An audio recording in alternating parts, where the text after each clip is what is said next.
नमस्कार दोस्तों, एक बार फिर से स्वागत है आप सभी का अतुल आरएस के इस डिजिटल प्लेटफॉर्म पर। तो दोस्तों हमने शुरू किया था रीड साइकोलॉजी का कंप्लीट सिलेबस और इस कंप्लीट सिलेबस में हम बात करेंगे आज समायोजन के तरीकों के विषय में। 2 यूनिट अपनी पूरी हो चुकी थी, तीसरी यूनिट भी अपनी चल रही हैं और तीसरी यूनिट का जो है अंतिम टॉपिक अपना चल रहा है दोस्तों। तो दोस्तों इसी तरह से अपने पूरा सिलेबस करने वाले हैं, एक एक चीज को अच्छे से डिस्कस करने वाले हैं। कहीं और आपको जाने की आवश्यकता नहीं है, कुछ और आपको पढ़ने की भी आवश्यकता नहीं है, बिल्कुल पूरा कंटेंट आपको यहाँ पर करवाया जा रहा है।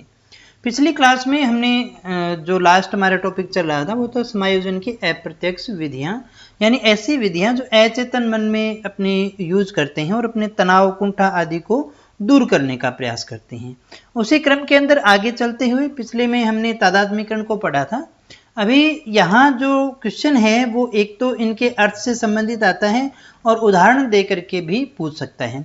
यहाँ पर देखिएगा वो तरीके, वो उपाय अपने डिस्कस कर रहे हैं जब हमें मान लीजिएगा कोई मनचाही इच्छा अपनी पूरी नहीं हो रही, कोई आवश्यकता पूरी नहीं हो रही है, तो एक प्रकार से अपने एक मनोरचना का निर्माण करते हैं, एक मनोरचना बना लेते हैं और उससे जो हमारा मन जो है वो सेटिस्फाइड हो जाता है। तो ये एक प्रकार की मनोरचना है जो हम यहाँ पर निर्मित करते हैं और अपने तनाव को थोड़ा कम करने की कोशिश करते हैं। यहाँ पर देखिएगा आज जो हमारा पहला इसका तरीका है, मनोरचना है, वो है दमन, रिप्रेशन। इसमें व्यक्ति क्या करता है कि व्यक्ति की जो अवांछनीय इच्छा है, भावना है, व्यवहार है, वो उनको चेतन मन से अचेतन मन में भेज देता है और ये जो क्रिया होती है ये समय के साथ स्वतः ही होती है। इसमें ध्यान दीजिएगा, यहाँ पर हमने क्या कहा है, स्वतः होती है, यहाँ बलपूर्वक शब्द नहीं है। हमारे पास में दमन और शमन दोनों आते हैं। दमन और शमन में सिर्फ यही अंतर है, ये स्वतः होती है और ये जानबूझ करके होती है। तो यहाँ इसी डिफरेंस से आपके क्वेश्चन आता है, दोनों में से एक आधा क्वेश्चन आ ही जाता है। दमन तो देखिएगा हम प्रयास नहीं करते, स्वतः ही हो जाता है। जैसे मान लीजिएगा एक लड़की है और उसको शाम को अपने फ्रेंड की बर्थडे पार्टी में जाना था, वो बहुत अच्छी ड्रेस भी लेके आती है, कई दिनों से वो ट्राई कर रही थी, सब उसका कार्यक्रम अच्छे से चल रहा था, अभी वो जाने को तैयार थी, शाम होने वाली थी, लेकिन उसी समय उसकी माता जो है वो बीमार हो जाती है और इतनी बीमार हो गई कि उसे हॉस्पिटल लेकर के जाना पड़ता है, भर्ती है। अब वो वहां पर उसकी सेवा कर रही है, तो बताइए क्या वो वहां जाना चाहेगी? अपनी फ्रेंड के बर्थडे पार्टी को मनाने जाएगी? नहीं जाएगी ना। वो स्वतः ही क्या होगा, वो वहां से निकल करके वो भावना हमारी अचेतन मन में चली जाती है, वो इच्छा नहीं आती क्योंकि हमारे पास में दूसरा जो काम है वो उससे ज्यादा बलवती हो जाता है। तो दमन में हमें याद रखना है यहाँ स्वतः होता है और शमन में जो अवांछनीय व्यवहार है, इच्छा है, भावना है, उसको जानबूझ करके मस्तिष्क से हटाया जाता है और अचेतन मन में भेजा जाता है। प्रोसेस एक ही है, दमन में स्वतः होता है, शमन में बलपूर्वक होता है, यही डिफरेंस है। जैसे मान लीजिएगा आप घर से ऑफिस के लिए चले और रास्ते में जो बाइक है वो आपके किसी दूध वाले से टकरा गई, दूध बिखर गया, झगड़ा हो गया। अब आप क्या करेंगे, उसको याद रखना चाहेंगे क्या? नहीं, आप क्या कहेंगे, चलो छोड़ो, हुआ सो हुआ, अब अपने को इसको दिमाग पे नहीं लेना है, ऑफिस जाकर के काम करना है, बढ़िया तरीके से अपने करेंगे। कोई शुभ कार्य अपने कर रहे थे, कोई बारात जा रही थी या किसी शादी विवाह में थी, कोई छोटी मोटी घटना होगी, तो हम उसे क्या करते हैं, इग्नोर करने की ही कोशिश करते हैं, यानी हम उसे अचेतन मन से बाहर निकाल देते हैं, अचेतन मन में भेज देते हैं और चेतन से बाहर निकाल देते हैं, यानी हमारा उस पर कोई रिएक्शन नहीं होता है। लेकिन हम करते कैसे हैं, जानबूझ करके, चलो जो हो गया सो हो गया, उसको भूलो। हाँ, जैसे कोई हमारा नजदीकी है, कोई फ्रेंड है, कोई रिश्तेदार है, कोई भी व्यक्ति है, अगर वो मान लीजिएगा कोई गलती कर भी देता है तो हम क्या कहेंगे, हम उसे जानबूझ करके उसे इग्नोर करते हैं, उसको मस्तिष्क से हटा देते हैं। यही शमन के अंदर कहा गया है, जैसे जो हो गया सो हो गया। इसके बाद में एक और आता है विस्थापन। विस्थापन में क्या होता है, देखिएगा जो अधिकतर ये क्रोध और कुंठा की स्थिति में होता है, जहां पर एक जगह पे व्यक्ति अपनी प्रतिक्रिया नहीं दे सकता है, वो दूसरी जगह जाकर के देता है।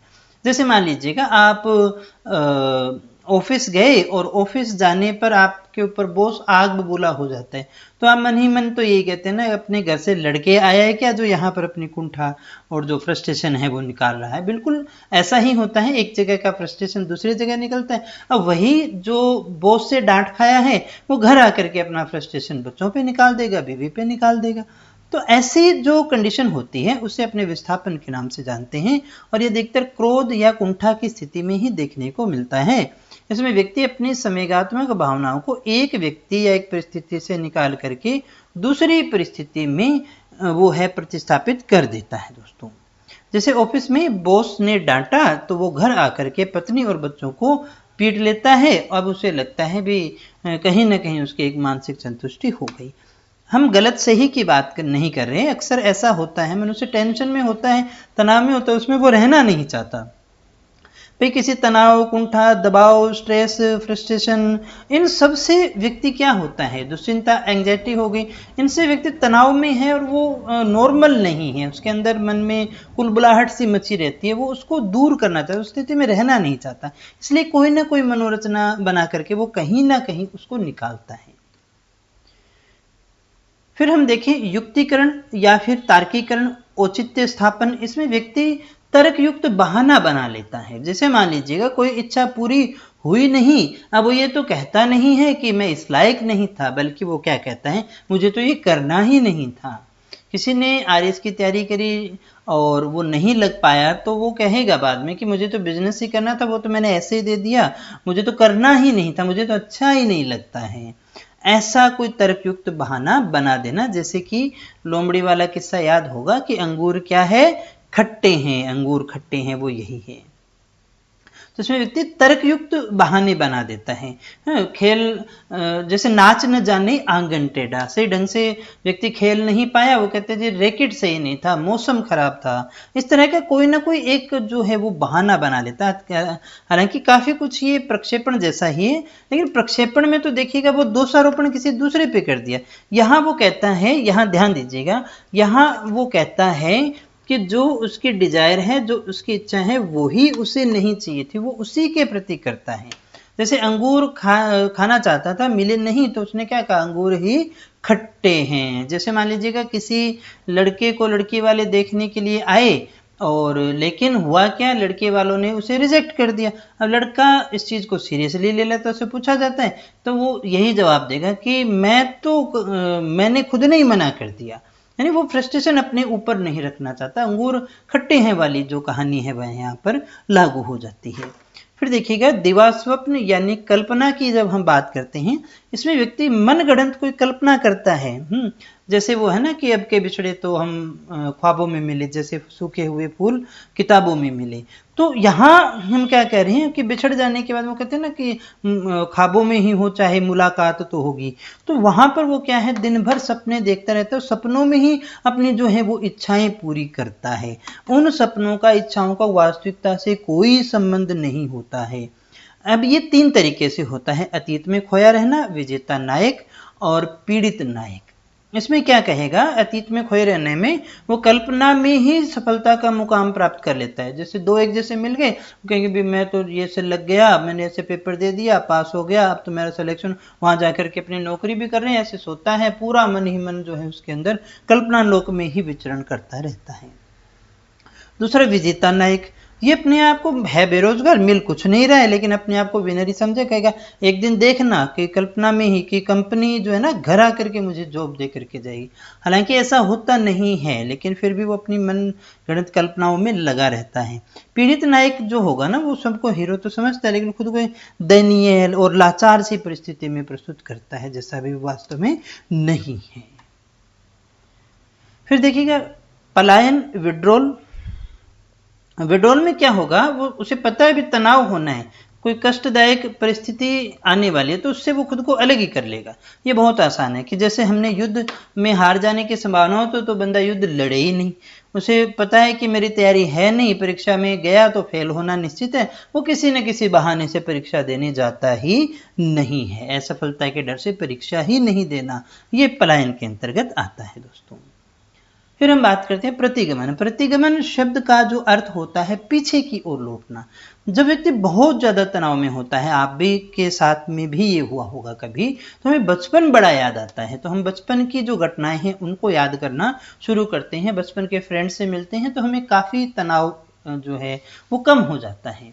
अभी आपने देखा होगा एक नया ट्रेंड भी चल रहा है रीयूनियन वाला। जैसे मान लीजिएगा आपके स्कूल के जो फ्रेंड्स थे 10वीं 12वीं के, वो सभी मिल करके वापस इकट्ठे होते हैं, उसी तरह से क्लास लगाते हैं, स्कूल ड्रेस में आते हैं, हाजिरी लगाते हैं, वो सारा काम करते हैं। तो उन्हें किसी तरह से ये लगता है कि वो तनाव जो है वो उनका क्या हो गया है, कम हो गया है दोस्तों।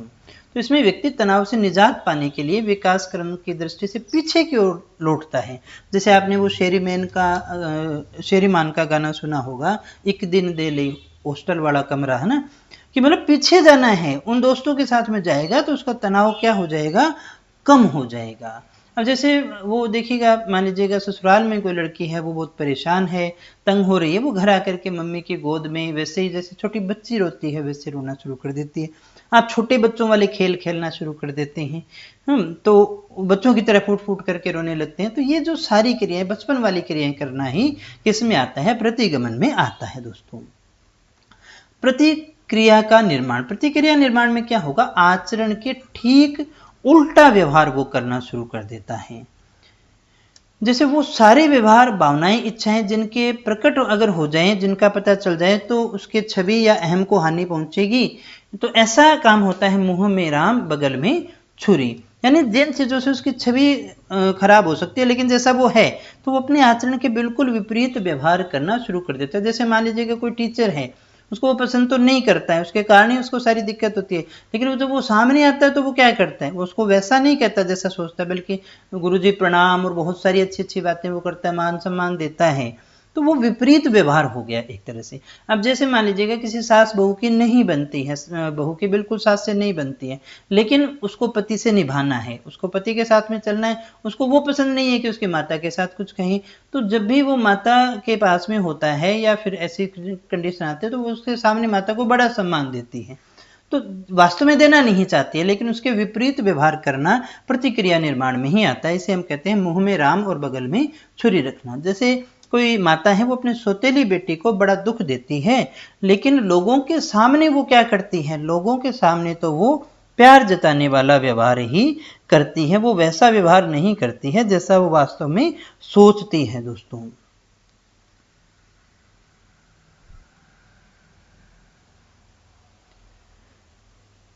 इसके बाद में देखिएगा वास्तविकता अस्वीकरण, ये भी एक बहुत बढ़िया हमारे पास में जो है मनोरचना है। वास्तविकता अस्वीकरण यानी कि नकारना। इसमें व्यक्ति वास्तविकता को अस्वीकार ही कर देता है। हाँ, वो उसको मानता ही नहीं है। उसने कहा भी आप तो फेल हो गए, मैं तो फेल नहीं हुआ हूँ, मैंने तो ऐसा बिल्कुल नहीं है, ऐसा मेरे साथ में है ही नहीं। जैसे कोई शराबी व्यक्ति है, वो तो यही कहेगा ना कि मैं शराब तो पीता ही नहीं हूँ कभी, यानी वास्तविकता को ही अस्वीकार कर देता है। वो अपने आप को मानता ही नहीं है कि मैं फेल हूँ या मेरे में ये कमी है, वो कमियों को अस्वीकार ही कर देता है। फिर हम देखें भी प्रक्षेपण। प्रक्षेपण में क्या होता है, अपनी कमियां दूसरों पर डाल देना। जैसे नाच न जाने आंगन टेढ़ा, मैं तो बहुत अच्छा नाच लेता लेकिन आंगन ही टेढ़ा है, मैं परीक्षा में फेल हो गया क्योंकि ये तो पेपर ही खराब आए थे, शिक्षा प्रणाली ही सारी की सारी बेकार है, ऐसे सवाल उठा देना। मैं बहुत अच्छा खेलता लेकिन रैकेट खराब हो गया था, मौसम खराब हो गया था। यानी आप इसमें क्या है, कुछ खूंटियां रखी हैं जहां पर अपनी जो तनाव का बोझ है वो उनके ऊपर डाल देते हैं। तो ये सारा का सारा किसमें आता है, प्रक्षेपण या प्रोजेक्शन के अंतर्गत आता है दोस्तों।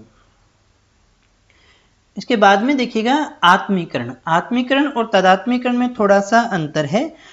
आत्मीकरण में दूसरों के कार्यों को खुद का समझ लेता है और खुद को समझ करके ही गौरवान्वित महसूस करता है। जैसे मान लीजिएगा कोई नौकर है, अब उसकी हालत बहुत खराब है, वो सब चीजें हैं, लेकिन वो मालिक के साथ में अपने आप को आत्मीकरण कर लेता है। वो मालिक खुश होता है तो वो भी खुश हो जाता है।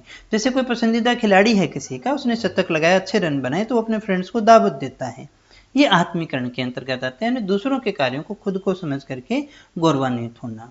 फिर आता है निरसन। निरसन माने देखिएगा किसी चीज को रीडू अंडू करना शुरू, ना इसको अनडूइंग, जो अपने अंडू करते हैं ना, कंट्रोल जेड किया हमने, जो लिखा था उसको डिलीट कर दिया। मतलब कोई अनचाहा व्यवहार करना नहीं चाहता था, हो गया, जिसको कहते हैं ना पोचे मारना, हाँ, अपनी सामान्य भाषा में। अब उसने गलती तो कर दी लेकिन उसको छुपाने के लिए क्या करेगा, दबाने के लिए कोई और अच्छा काम करता है।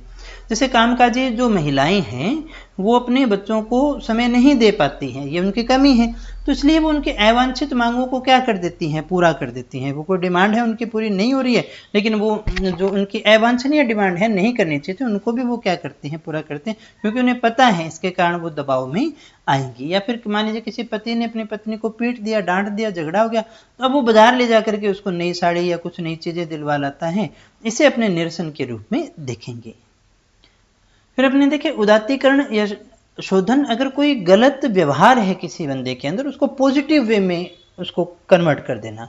जैसे मान लीजिएगा कोई झगड़ालू बालक है, हमें पता है ये तनाव का कारण है, लेकिन अब वो क्या करेगा, उस झगड़ालू बालक को किसी अन्य काम में डाल देगा। जैसे झगड़ालू बालक है तो लड़ाई करना उसको आता है, तो फिर उसको वो किस में डाल देगा, उसको डाल दिया जाएगा मुक्केबाजी के अंतर्गत। अब वो फाइटिंग अच्छे से कर पाएगा, तो उसको फाइटर बना देना, पहलवान बना देना।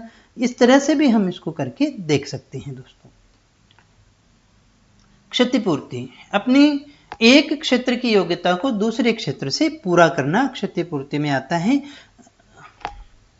इसके अंदर क्या करेंगे अपने, देखो वैसे कई जगह ये उदात्तीकरण में भी आता है, ये थोड़ा सा कंट्रोवर्सी इसमें रहता है, लेकिन यहाँ पर इसको समझ लीजिएगा। क्षतिपूर्ति यानी एक जगह कोई क्षति है तो उसको दूसरे के द्वारा उसे पूरा करना। जैसे विकलांग बालक है, कक्षा में प्रथम आकर के उस चीज को वो क्या करता है, ढक देता है, उस चीज को वो जो तनाव था विकलांगता का वो कम हो जाता है। वो यानी एक चीज में कमी होने पर दूसरी चीज को बढ़ा देना इसमें आएगा। या फिर हमें इस क्षतिपूर्ति को इस तरह से देखते हैं, मान लीजिए कि किसी की हाइट कम है, किसी की हाइट क्या है, लंबाई कम है, तो वो हील वाली जो है सैंडल पहन सकता है या कोई जूता पहन सकता है, जिससे उसकी हाइट क्या हो जाए, सही दिखाई देने लग जाए। तो ये भी इसका एक उपाय हो सकता है दोस्तों। तो दोस्तों इतने ही थे हमारे उपाय, जिसके द्वारा हम हमारे तनाव और जो कुंठाएं हैं उनको कम करते हैं। अमूमन सामान्य जीवन में भी इनका यूज होता है। मुझे उम्मीद है क्लास आपको अच्छी लग रही है। सच में अच्छी लगी हो तो वीडियो को लाइक करके जाइएगा, दोस्तों के साथ में शेयर जरूर कीजिएगा। आज के लिए इतना ही, कल फिर मिलेंगे एक नए टॉपिक के साथ और नई जानकारी के साथ। तब तक यूं ही बने रहे हमारे साथ। Thank you very much.